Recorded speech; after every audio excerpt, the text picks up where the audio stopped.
Good morning, everyone. My name is Jamie Mertz. I am the Fiscal Director at the Department of Public Instruction. I have been with the agency since 2016. My department, we deal with all things money, and we deal with kind of the universal rules that go along with the federal grants. We do have like a program manager that is a program manager for ESSER, and she is in Colorado, so you get stuck with me to present this information for you. So, as you've probably heard, these ESSER programs have been in the news quite a bit for the last couple of years. There were three big packages that were released by the federal government for this. The first was the CARES Act. That was the Coronavirus Aid, Relief, and Economic Security Act. That happened in April of 2020. Then in December of 2020, CRRSA was passed, and that was the Coronavirus Response and Relief Supplemental Appropriations Act. And then finally in March of 2021, ARP was signed, ARPA, and that is the American Rescue Plan Act. Now for the dollar amounts that the state of North Dakota received for CARES, which we call ESSER 1, that was $33.3 million. ESSER 2, which was in CRRSA, was $135.9 million. And then finally in ARP, ESSER 3, that was $305.3 million. So each of these buckets, 90% had to be distributed directly to school districts, which we did. And then 9.5% was able to be retained by the department for statewide initiatives and things that Superintendent Baszler felt were important for the state. And then we were also able to retain 0.5% for administration. So as I mentioned the dates before, then there are deadlines to obligate. We have spend on here, but it's actually obligate. Obligate is when you kind of enter into a contract where you say these are where these funds are going to be spent. For the first one, for ESSER 1, it's September 30th of this year. They are talking about, and normally with our grants, mid-December is when the funds have to be spent and requested from the department. That gives us about a week or so to request the funds from the federal government to reimburse us, as well as any reporting that needs to be done. They are talking about extending that deadline to spend the money another year into 2023, but it still will need to be obligated by September 30th of this year. And then the following two programs are September 30th of 2023 and 2024, so when they need to be obligated. Now the allocations, we were required to use Title I funding, or the Title I spending formula to allocate to the school districts. There were some school districts that are not eligible for Title I, and what we did with that is we took funds out of that 9.5% discretionary and sent it to those school districts. We wanted all the school districts to get some money to help them out. And we do have those allocations posted on our website. So the funding for all three ESSER programs, the funding is the same. There are some buckets that need to be met with ESSER 3, but as far as the guidelines, when they passed each one, they made it retroactive to March 13th of 2020. So any expenditures that incurred from that time period could be used. Now they have a couple of criteria that they use for allowable. The first one is that they have to be COVID related and the purpose is for preventing, preparing, and responding to COVID. Now, I guess I'm a pretty good arguer. I can come up with pretty much any argument to justify how it relates to COVID. So we've been pretty flexible with that. And then there's also activities that fall into other categories, and we'll go through those. And then, of course, with all federal grants, they fall under the Uniform Grant Guidance, which we call UGG, and they have to be reasonable and necessary. So yes, we can argue that things need to be related to COVID, but they also have to be reasonable. Buying Mercedes for all the teachers so they can get to school, not reasonable, not necessary. So we'll go through these allowable uses. The first one is very wide open and really opens up these funds. That is basically any activity that the U.S. Department of Education funds under other federal grant programs. So Title I, special education, homeless, etc. If it's allowable under those programs, it's allowable with ESSER dollars. The next one is the coordination, the preparedness efforts with state, local, tribal, territorial health departments. That was kind of the initial, a very initial use of these funds as the schools were trying to determine how to open. They were working with county health officers, things like that, to come up with plans, do some training to the educators, to the administrators. Number 3 is another good one that districts can use to justify funds. That is providing principals and leaders any resources necessary to keep for the needs of the school. So that's another very wide open one that districts can use to justify these funds. Of course, this one kind of ties to number 1, but it's activities to address the unique needs of low-income children, children with disabilities, English learners, racial and ethnic minorities, homelessness, foster care. It's looking for those students, that have, higher needs than, I don't want to say a normal student, but the average student. Also, we have that this number 5 is to develop procedures and systems. Should there ever be another pandemic? Hopefully not. I don't really want to go through this the last 2 years again. It was pretty crazy here, and I'm sure at your schools as well. But it's just to come up with whatever the school needs for future pandemics, and even dealing with the current one should things pop up again, have spikes here and there. We also, we also had number 6 is to train and PD for staff on sanitation, minimizing the spread. Again, this was kind of an initial cost that was right when this pandemic hit and how we were responding to it and reacting. Along with that is then purchasing supplies to sanitize and clean facilities. Right away we had a lot. I'm sure the districts have a whole mess of inventory of cleaning stuff because we paid a lot of money, and they requested a lot of money for this.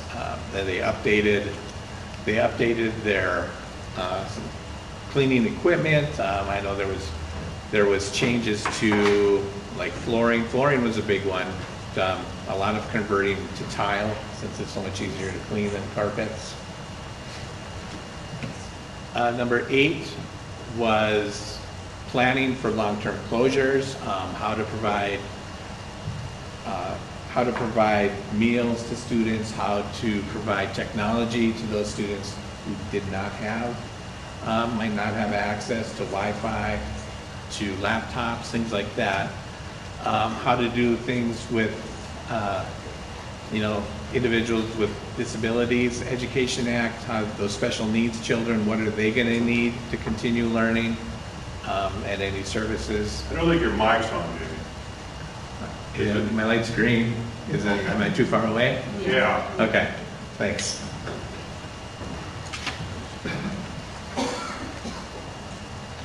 All right, so along with that one, so purchasing technology, that was another huge need of the schools. A lot of laptops were purchased, a lot of updating of Wi-Fi up within the schools, smart boards, things like that to help teachers provide the education necessary to the students, both in class or learning remote. Number 10 was providing mental health services and supports to children. Obviously, it was a very stressful time, not only for parents, but students as well. Not knowing when they were going to go back to school, not knowing when they were going to see their friends, things like that. So this was money for schools to provide, maybe hiring another social worker, counselor, things like that. Number 11 has to do with summer learning and after school programs. For things like summer, there's usually, during summer, there's always a learning decline from those 3 months where, everyone's aware of that. When you're away from school for 8 months, there's a huge learning decline. So in order to help lessen that, these funds provide for having districts to have summer school. We've had districts that never had summer school before offer it. And as well as after school programs, after school tutoring, things like that. Okay, number 12 is another very wide use of it. Any activities that are necessary to maintain the operation of the LEA and to continue to employ existing staff. So this is another good one that schools, that districts can use to justify the use of these funds.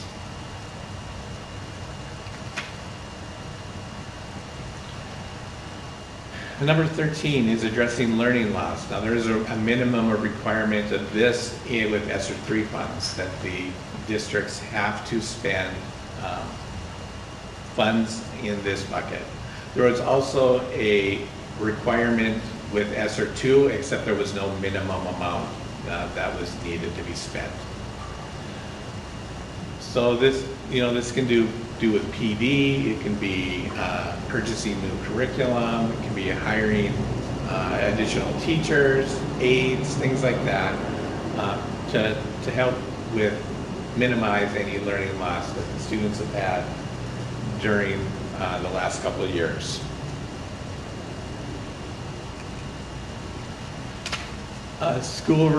Number 14 is school facility repairs. As I mentioned, we have a lot of replacement of flooring, upgrading windows, upgrading security for the security in the doors, just anything that, and as I said, if you can tie it to COVID, it'll be allowable.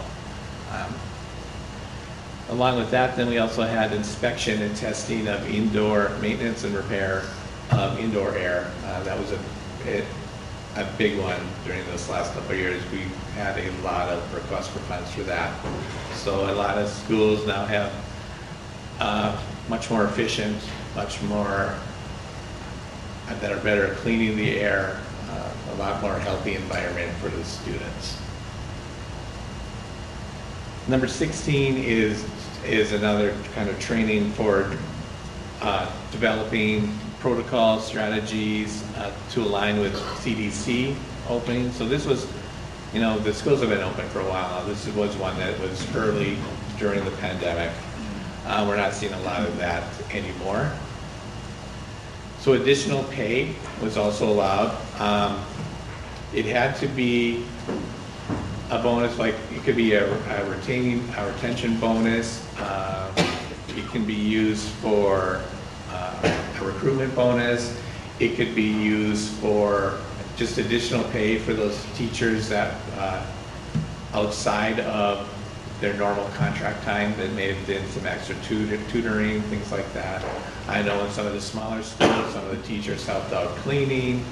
So these funds could be used for that. Transportation was another big one. We've had a lot of districts purchasing additional buses. Back, it used to be like 2 students per seat. Now it seems the standard seems to be 1 student per seat. So they were purchasing additional buses for that.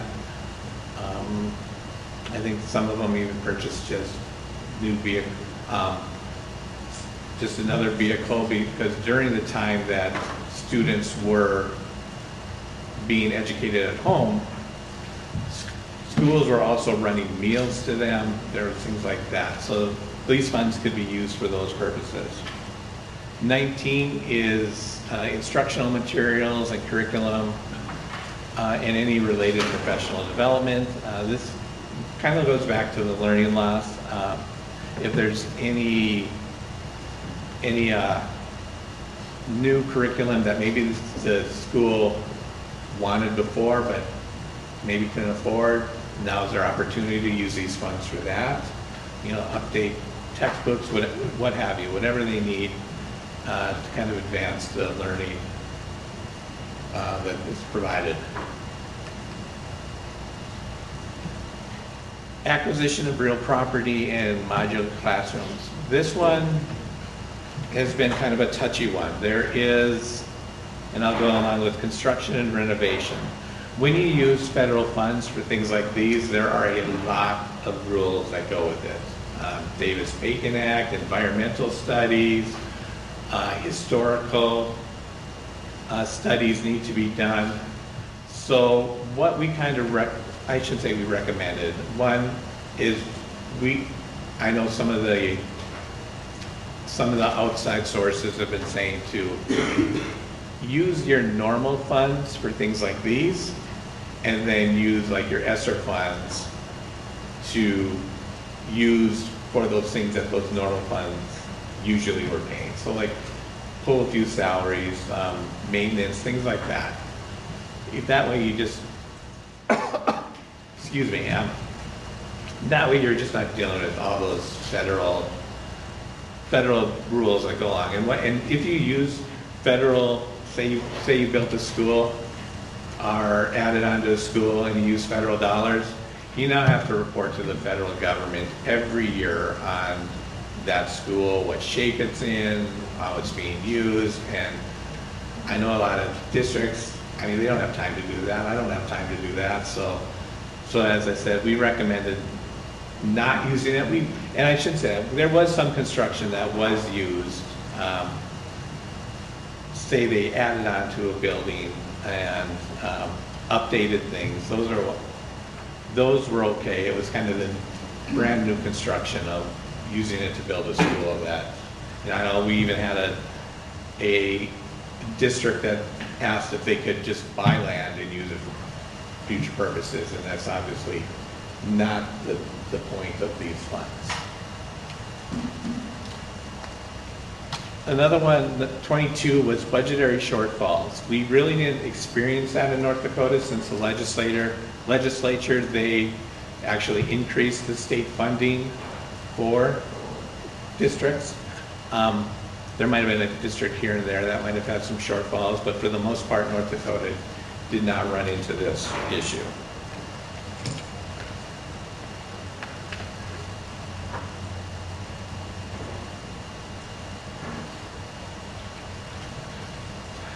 Okay, so with art, there's in-person instruction and continuity of services.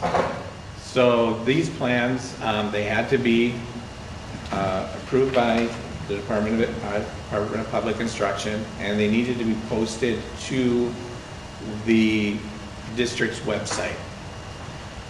So what we do is, and then we also have to post a link on our website to everyone's plan. So if you go onto your district's website, you'll be able to see that. We are in the process of getting it posted to our website. We are actually updating our website, so we didn't want to do it before then. I believe I've been told that'll happen by mid-August. So you can actually go out and find a link for every school district in North Dakota, and you can see what other districts are doing. And then they have to go through and they have to review the plan every 6 months and update if there's any revisions. So with ESSER and any other federal programs, there's always some reporting that needs to be done. ESSER takes that to a whole new level. With all I think the lesson learned was back in 2008, 2009 with that, with the recession then. The feds were throwing out money left and right, and there was no reporting done on it. And when the auditors went in later, they saw that entities were using it for lobster dinners and all sorts of crazy things. So it seems like they went from this end all the way over to this end instead. That's kind of the way the pendulum goes. It never seems to find a happy medium. So there is a lot of reporting that goes with the federal funds, with these ESSER funds. Now ESSER 1, that required a quarterly report that gets submitted to the Department of Education. That only needs to be reported if the district actually spends funds. Once they've expended their entire grant, they don't have to report anymore. There's nothing. They're done. There's only a few districts that have ESSER $1 left, so that's tapering off. And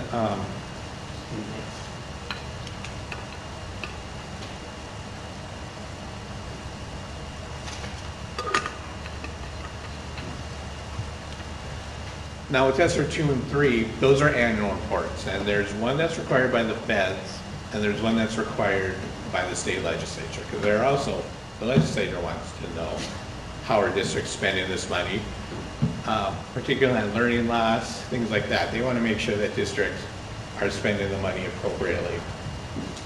So the first one, there was 2 of them required.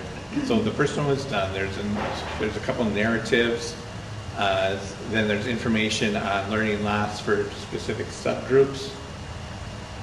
It also how the money was spent by categories. We didn't need to know every single item. We had I think it's 8 categories that they had to put it in, as well as learning recovery. Whoops.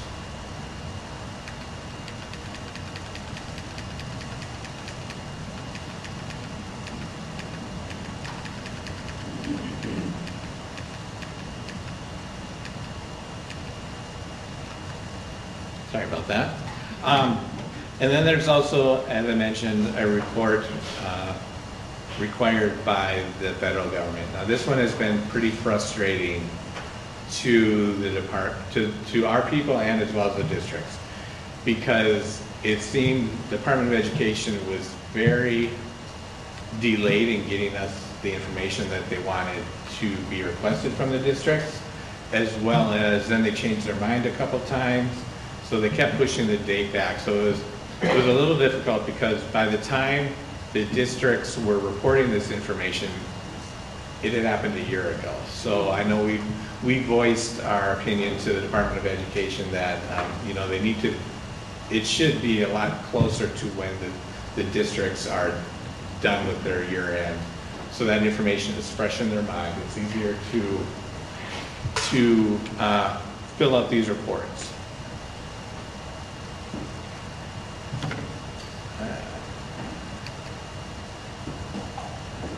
Now that, I guess, is all I have for prepared.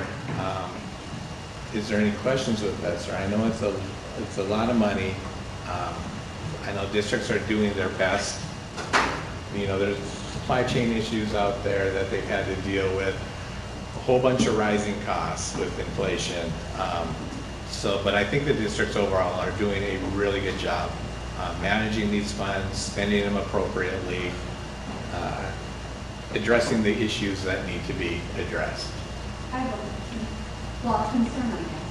I know that we hired extra staff to take on some of the responsibility of educating community kids. Once that money's gone, we've got extra staff, so we can't afford it. I know other districts are probably facing that as well. Have the ideas for on that? You see what I'm saying? Superintendent Baszler has some great ideas. Yeah, but no, we kind of try to emphasize, you know, that once these dollars are gone, yes, that's going to be an issue. That is such a perfect question, and I have to tell you that I was out in DC at an Education Commission of the States. I was on a panel and I got that very same question from a state board member in Utah with a follow-up question by another participant who was from Pennsylvania, and then the conversation. So I just want to assure you that you're not alone. The entire nation is trying to figure this out. One thing that I would suggest, and we can get more, we'll talk more about this afternoon as we talk about the training that is available to all school boards as you dig into what works and what doesn't. But one of the things that we suggested and recommended to all of our school leaders when we received ESSER 1, ESSER 2, and ESSER 3, which is what we call the 3 pots of money, as you just heard. So ESSER 1 came in April of 2020. We call that ESSER 1, and it was called the CARES Act. Then ESSER 2 came in December of 2020, and they called that the CRRSA Act, C-R-R-S-S-A, CRRSA.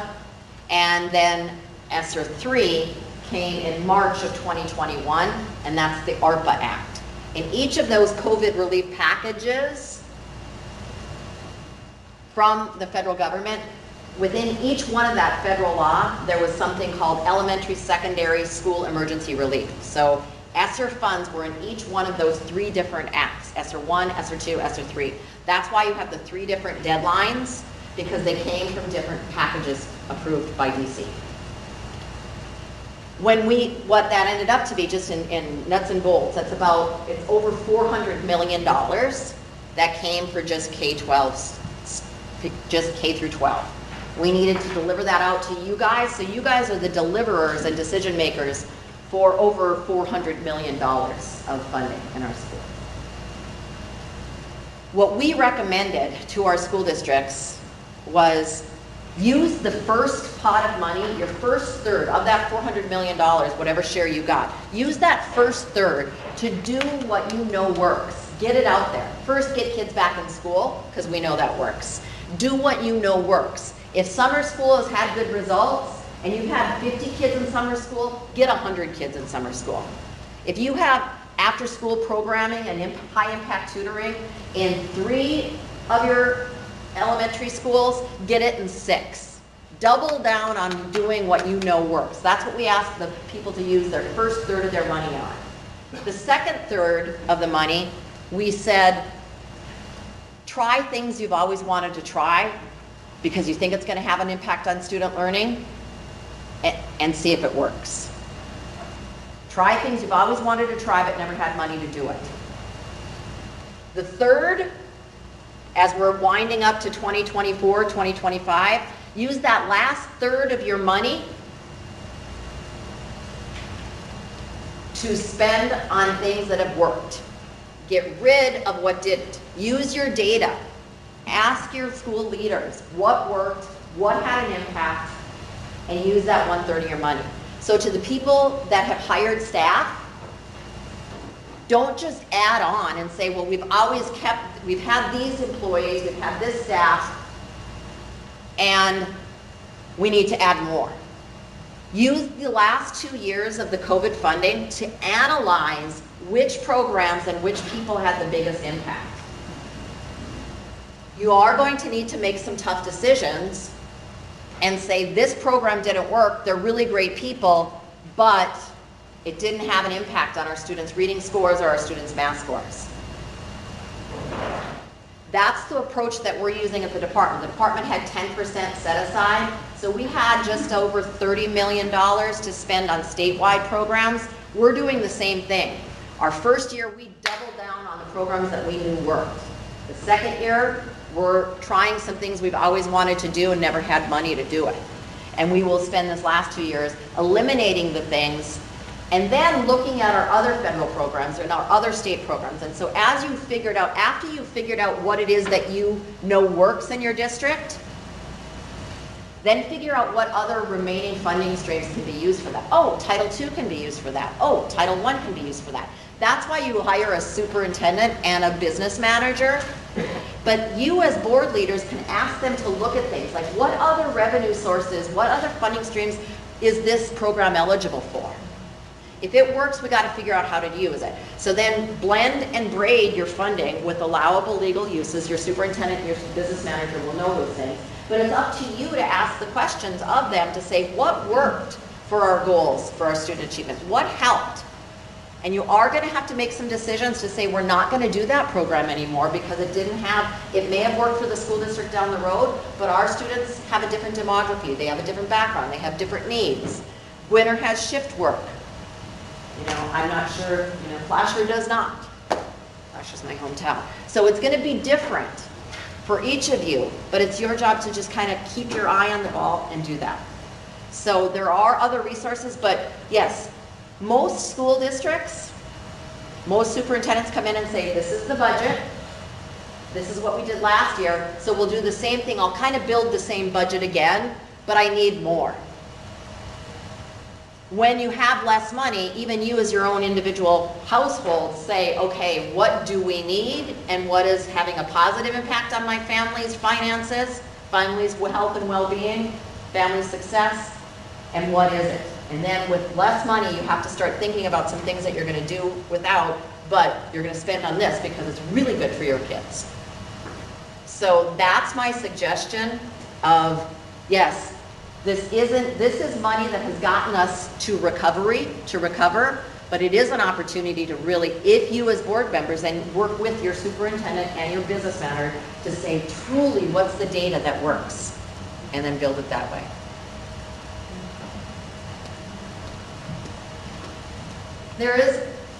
We'll talk about this in a little bit too. We're looking into businesses having outcome-based budgeting, results-oriented budgeting. It's a different way to create budget. So Alexis and I were talking about that today and how we might be able to get some of that with our partnering with School Boards Association, and most importantly, school boards have the business managers, another association, NDCEF, has the superintendents. So those two coming together to really talk about results-oriented or outcome-based budgeting that can help us get through this. So. Any other questions? Okay, I got a question. Sure. Does 100% of the $474.5 million go to school districts alone, or is there a central pot for the education? It's what it is like as I said, 90% of it went directly to districts. But they don't get the funds up front. It's all reimbursement. So they have to expend the funds, send a request to us through our grant management system. It's almost, the example we use is kind of like a checking book. They have checking accounts with, these are your available balances to use. So they request, we pay them the money, decreases their checking account. We then take all those funds and we request from the Department of Education to reimburse us. That answer your question? Yes. All right. So this is my this is my contact information. If you have any questions on any monetary thing, if it's ESSER, federal programs, state programs, feel free to reach out to me. We're here to help you guys. And the rest of the time before lunch is just Q&A. So if there was another question, we can just take, and I know there was a question about Center for Distance Ed and CTEs related to that, but I saw a hand raised, maybe on this topic. Yeah. I was going to say, you keep saying 100%, but you must keep them back for your own administrative costs. So the 100%, no. So I think the question is, so 90% of the funds that we received went out to the checking accounts for our school districts. It was on a formula basis. So 90% is in your guys' checking accounts for all 173 school districts. 10% was kept by the state to do statewide efforts, programs, and for administrative costs. So 90% went out to school districts, 10% is at the state for statewide. But with that, we have to take our administrative costs, pay for our web grant delivery system, and do some statewide programs. So whatever is not drawn down from your checking accounts will go back to DC.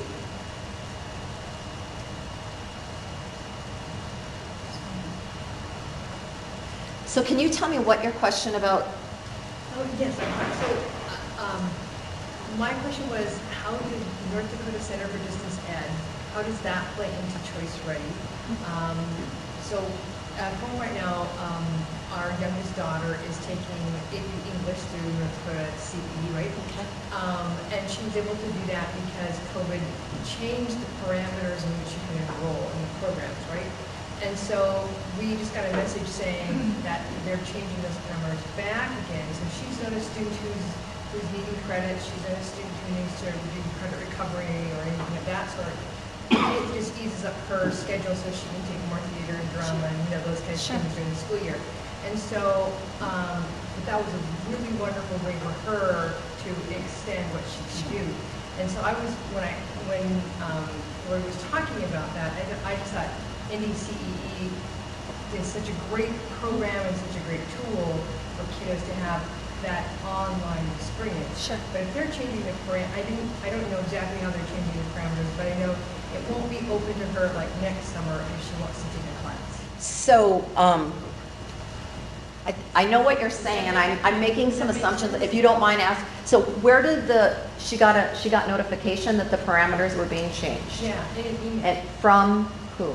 From I think NDCEE. From the Center for Distance Ed? Yeah. Okay, so a couple of things. Some of the COVID dollars allowed us to give to CDE to buy down all the costs during that time. And they made agreements with school districts to say we will educate, because many school districts were not set up to do distance education. The long and the short of it is, the Center for Distance Ed does not get a per pupil allocation from the state of North Dakota like your school districts do. So the agreement that students are able to take advantage of with CDE is your school district policy. So you guys are in control of what some school districts allow any student for any reason to take a course. So they can take more fine arts, so they can do more things.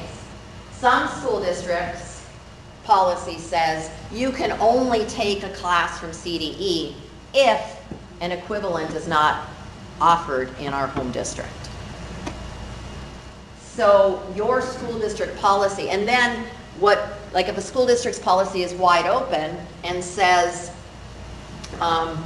any student can take any course from CDE because it's better for them, then the school district pays a portion, pays CDE to educate that student from the $10,236 per pupil that they get from the state. So they take that and then have a contract with CDE. So most of those contracts and agreements are being renegotiated now, that many of our school districts are not dependent on the Center for Distance Ed to deliver virtual. They're saying, nope, everybody's coming back home. So, does that mean? Yes, I didn't realize that was like per campus. So Yep. that makes total sense. Yep, that's a district. Okay. Other questions in general or about anything we've covered? Lots of things swimming. Like for those of you that are like new board members, you're drinking from a fire hose right now. You're drinking from a fire hose. But as I said in the opening, that's why I'm thrilled to have you here. You have a name and you have a face. You have a name and you have a face. And as these things come up, people learn best when they need it for an issue, right? So now you know who to call. And even if you just call me or if you just call Jamie because you remembered him, and saw and wrote his name and number down. Call him, he'll get you to the right person. So, yes. I'm sorry, I have another question. Yes. What, North Dakota teacher shortage, probably, and U.S. teacher shortages everywhere. So what can you tell us about that? I know there's a legislative session coming up. I know that I've chatted with Dr. Sanford a couple of times. I know it's on the front of their minds. But is there anything you can share with all of us regarding that when we have that conversation in our school board? So teacher shortage is top of mind with all of us. And we have one of our legislators here. He'll speak to you late after lunch today. But everybody is working. I talked about all the partners that created the K-12 strategic vision. So the Education Standards and Practices Board is an independent quasi-state agency separate from the Department of Public Instruction. That agency is in charge of approving all teacher preparation programs and all licensing rules and expectations for our teachers. We are granting the ESPB from that 10%, from that $30 million that we got to keep set aside. We'll be granting a significant portion to ESPB to help stand up an apprenticeship program.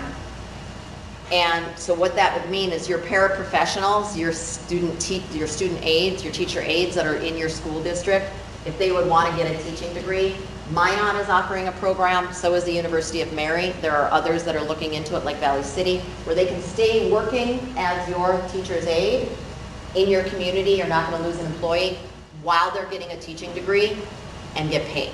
So all expenses covered. So we have DPI has used $1.6 million of our COVID set-aside funds to pay to stand this program up.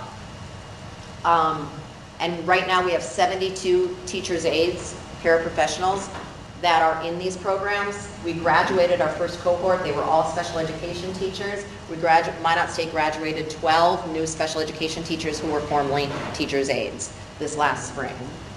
So we are what we're granting to ESPB is somebody to help stand up the apprenticeship. So when our money of COVID goes away, that we can use federal workforce apprenticeship dollars.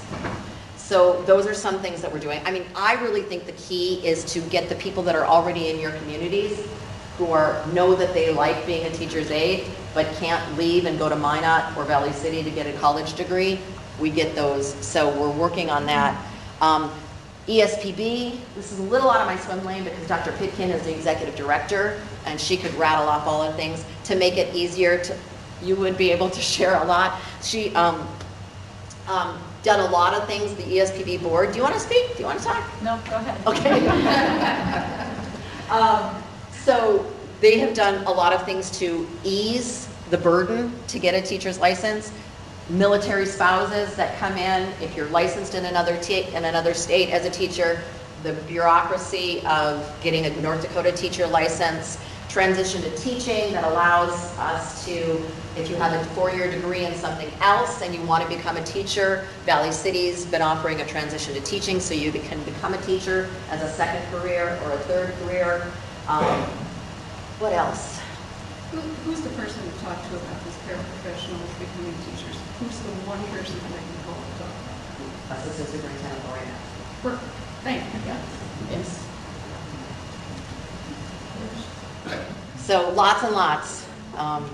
We have a clearinghouse. The Department of Public Instruction has a no cost to you and no cost to any job seeker, where if you have a job opening, you can put it on our board, and people from all over the nation. They don't understand that ESPB, like every state is different, so they just actually, when they're looking for a job in North Dakota, or if they're looking for a job anywhere, they generally go to the education website, the state website, and so there's a link to that. We've created like all openings, and job seekers go there, can post their resumes, employers can go there and post their openings. So it's kind of a match.com for teachers. Maybe that's one other thing that may lead to some different questions. I'm just gonna, most of you aren't educators, and many of you are new. So I am one of 13 education leaders that is elected in the nation.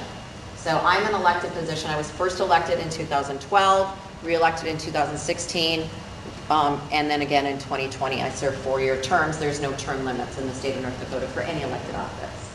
I'm only one of 13, and my title is called State Superintendent of Schools. Our office is called the Department of Public Instruction. Other states might be the Department of Education, or the Department of Public Instruction, or Office of Public Instruction is what it is in Montana. So there's 13 of us that are elected, and so about 1/3 of us are elected. Another third are part of the governor's cabinet and is an appointed position. Commissioners of Education is what they're generally called. South Dakota is an example of that. South Dakota's title is secretary. Secretary of Education is appointed by Governor Nome. The other third is, there is a state board of education, similar to all of you. They're either elected, those board members are either elected by regions in the state and or appointed by the governor. That state board hires a superintendent or a secretary or a commissioner. So those are our 3 titles: Secretary of Education, Commission of Education, or Superintendent. Most state boards, only Wisconsin and North Dakota have a board that does not approve standards or approve budgets or approve graduation requirements. Our state board exists to determine geographic, like school district boundaries. And now they also are approving a graduation pathway called Learning Continuum, and they have some audit oversight over our Regional Education Association. What else is different about that? Essentially, I used this analogy a little bit earlier in the day.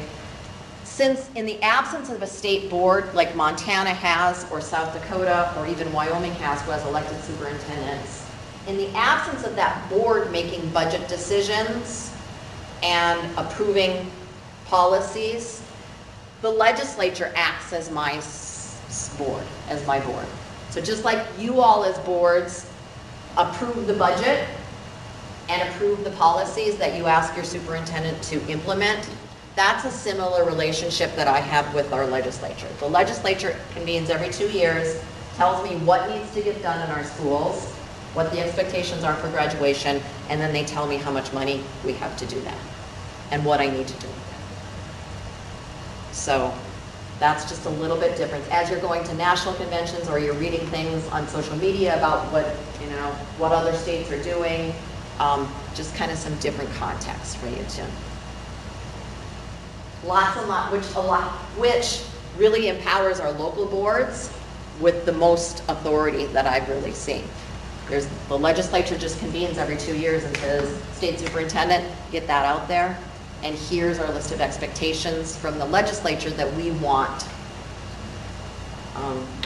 Most legislatures don't lean in and don't have as many things in state law as we do about, like, you must take 4 credits of this and 3 credits of that, and they must be X, Y, and Z.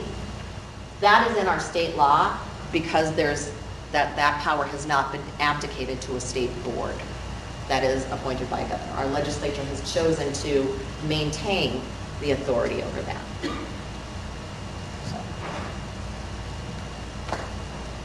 No other questions? Yes? Could you speak a little bit on PCBL and what the state's vision has been for curriculum? PCBL is personalized competency-based learning, and it addresses the last one that we talked about, quality, student-centered instruction. Learning is the constant, time is the variable. There are 4 schools, districts in the state that are engaged in a cohort called our PCBL cohort. It's led by Ann Ellison. They are Oaks, Northern Cass, West Fargo, and YCC, Youth Correction Center. PCBL has been a journey of 3 years so far. We have 2 years left. And it's helping these school districts transform their system, all the way up from school board members making decisions about budgeting and scheduling and policy differently, all the way down to classroom delivery. There's 2 years left of that. The Governor Burgum, when he was first elected, convened a task force on innovation and education. And the task force identified some key things that would help scale PCBL across the state. One of those was the creation of the North Dakota K-12 Coordination Council. That is a group of various stakeholders that are coming together, and we meet, one subcommittee or another meets periodically to establish some goals. One of the goals is innovation.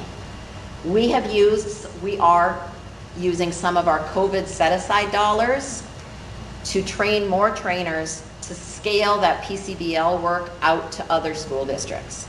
But that does take a lot of money, so what we're looking to do is have right now PCBL is being led by KnowledgeWorks, and they have a grant from the Bush Foundation. So we're going to need to seek more funding from external sources to help us continue to support that.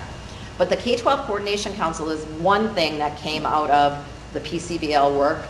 The second biggest thing is the legislator's authorization of the learning continuum. So I told you that this legislature acts as the school board. You guys get to decide what your graduation requirements are as local school board members. You can't go any lower than the state expectations, but you can go higher. You can require that swimming, Mandan Public Schools requires swimming in order to graduate with a diploma. You can go higher, but the state legislature has set expectations of what a student must do in order to get a North Dakota diploma. That's based on Carnegie unit of time. It's based on 8 semesters of math, 6 semesters of English, 5 semesters of science, 4 semesters of English or PE, all of those. That's all based on time. The legislature authorized a second pathway to a graduation diploma based on competency. So we are the first state that has authorized a completely different pathway to a diploma. Other states are using competency-based, but they're making their school districts back map it to say this amount of learning equates to half a semester, half a credit. This amount of learning amounts to a full credit. And so North Dakota is the very first state to approve this learning continuum that allows a school district to develop their own pathway. It doesn't even need state approval. So that's probably the biggest thing that we've done to scale that out, is we've returned the power to the local school district to have a board-approved pathway to graduation that uses the learning continuum approved by the state as its foundation and guide. There's a lot there. There's a lot there. Which school are you from? Are you new? Pardon? Are you a new board member? I see. Nice to meet you. Oaks, Northern Cass, West Fargo, and the leaders at YCC were instrumental in helping craft that learning continuum bill and helping us put in, so the legislature gave the State Department of Public Instruction and the state board the authority to approve it, and we used the coordination council to advise and guide it, but those 4 schools were instrumental in helping identify what needed to be in that learning continuum based on their 3 years of experience. Any other questions? We hope. The learning continuum is not mandatory. You can still do semester units, Carnegie units, but for school districts that want to offer it, it allows the boards to act. I'm going to tell you that it can't be successful without board involvement. I mean, in every one of those schools, we've seen that boards were absolutely critical in their support and their understanding and learning right along with their teachers and administrators.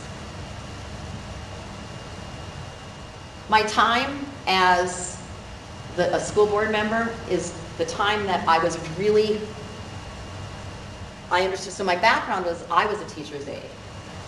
And then I went to college and got my teaching degree, got my master's in library media specialist, ended up being a vice principal, worked at the district office for 5 years, and then went back out to the schools, and then was a vice principal at an elementary school while I was doing classroom work. So I was doing that, and I did that for 24 years before I was elected as a state superintendent. But when I was elected as a board member in Mandan, that's when it just hit home to me that it's good policy and good appropriation, well spent, that makes a difference. And so that's why, that's really kind of what led me here. Good policy and using your budget in appropriate ways are what makes a difference for student achievement. So, yes? Do you foresee any changes in the foundation aid package that's out there being for the legislative year coming up? What kind of proposals are you guys looking at? So, you know, I'm going to let Senator Shively, he's going to visit with you after lunch, address some of those things.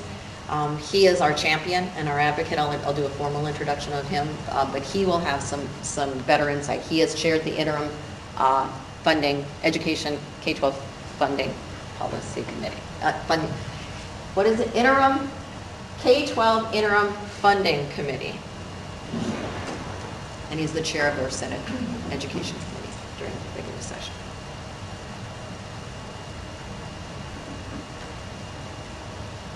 Any other questions before we break for lunch? All right.